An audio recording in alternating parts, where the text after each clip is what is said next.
How to Do Anything Television brings you a new video to show you guys in this tutorial the easiest way to compress a folder on a Mac computer. Without further ado, let us start the video. So in this tutorial, you need to have access to a Mac computer, be able to create a folder and then compress. We can now start the tutorial.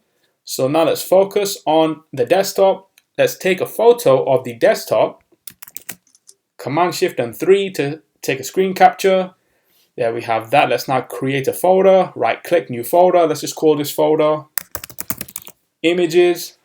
Let's now move the image or the screen capture into the folder via drag and drop. Now, if I want to compress this folder, we can use the terminal command prompt to navigate into the desktop and then compress to create a zip file. But that's all a bit too complicated for beginners. Not to worry. Highlight the folder, right click, compress images, and there we have it. We have that image within the folder now compressed to a zip file. We can actually delete the original. Highlight, command delete, empty bin.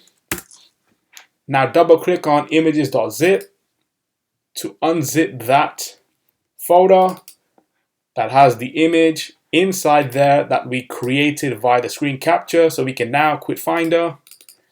And so that's it for this video. I'll see you guys in my next tutorial. Thanks for now.